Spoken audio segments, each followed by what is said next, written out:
Hello and welcome to another session of FI4005 Scientific Communication class. This is Hari Mahardika, a faculty member of FMIPA ITB, and I will be talking about physics and communication, providing you concise insight on why science students need communication skills.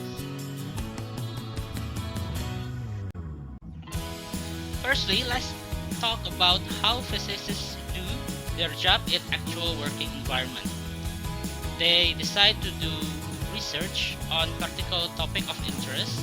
This could be gathered from actual problems that exist in the society and need to be solved, or they could found it from publication of scientific journals and perform critical thinking on a particular case of interest.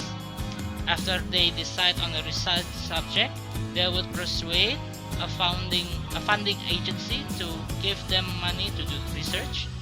And in research institutions and universities such as ITB, researchers will write and give proposal to the Ministry of Technology, for example, to be qualified for a research grant that provide them in a certain fiscal year. And then, using money from the research grant, researchers do their scientific work by compiling relevant background information of the subject, designing experiments, collecting and analyzing data, make inferences and conclusion of their research, and write a final report to the funding agency. The last part of the cycle is that researchers are also write their scientific finding in a paper and present them in a scientific journals or meetings. From here, a researcher meet their peer from other institutions which has similar research interests and would give one more information, feedback or criticism on your findings.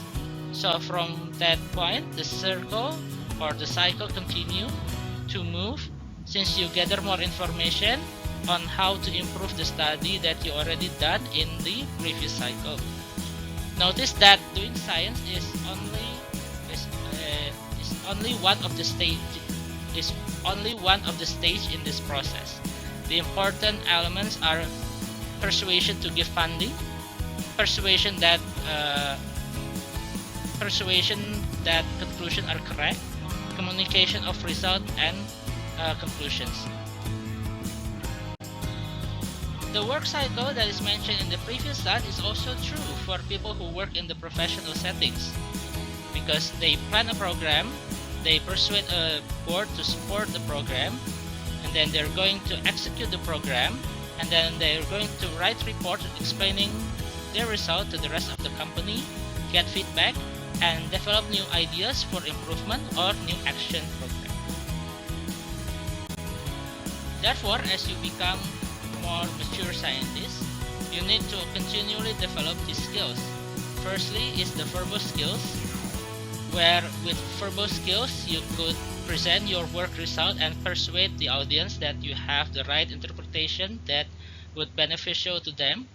And then by using the verbal skill, you could teach a certain subject by explaining to the audience at a correct level, giving their attentions always to your presentation. And then secondly is obviously the written skills or writing skills. Using this, you could write up your results and use your language to persuade the reader that you have reached the correct conclusion, and you could also write a persuasive argument for funding organization which give you money to continue your research. And hopefully you could always do this successfully in the following years after your graduation. Okay, thank you for your attention. This is the end of the physics and communication video presentation. In the following video, we will cover some basic elements in designing and preparing our slide presentation.